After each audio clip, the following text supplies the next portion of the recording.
मौसम की खराबी के बायस मुतादिद परवाजें इस्लामाबाद उतार ली गई हैं। बाज परवाजें मनसूख कर दी गई। मजीद जानेंगे डॉन न्यूज के नुमाइंदे ताहिर नसीर ने हमें ज्वाइन किया है। ताहिर बताएगा कौन कौन सी परवाजें मनसूख की गई हैं। ये मौसम की खराबी के बायस सीआईए का फ्लाइट शेड्यूल बुरी तरह मुतासिर हो चुका है। कराची से लाहौर पीके 302, अबू धाबी से लाहौर पीके 264 और जद्दा से लाहौर पीके 9760 जो परवाजें थी उनको इस्लामाबाद उतार लिया गया है, जबकि मुतासिर होने वाले परवाजों की जो मुसाफिर है 447 मुसाफिरों को खुसूसी बसों के जरिए लाहौर मुंतकिल किया गया है।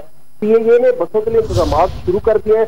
लाहौर से रवाना होने वाली परवाज पीके 303, लाहौर से कराची पीके 9759, लाहौर से जद्दा पीके 199, लाहौर से बहरीन जाने वाली परवाजों को मनसूख किया गया, जबकि तर्जमान सीआईए का यह कहना है कि कॉल सेंटर पर 24 घंटे मुसाफिरों को मालूमात दी जा रही है। मौसम की खराबी के बायस जो है वो ये परवाजें मनसूख की गई है। मुतासरा परवाजों के 447 मुसाफिरों को खुसूसी बसेस के जरिए लाहौर ले जाया जाएगा। बहुत शुक्रिया ताहिर नसीर। ताज़ा तरीन वीडियोस के लिए हमारा YouTube चैनल सब्सक्राइब करके बेल आइकन प्रेस करिए ताकि आपको मिले हर अपडेट सबसे पहले।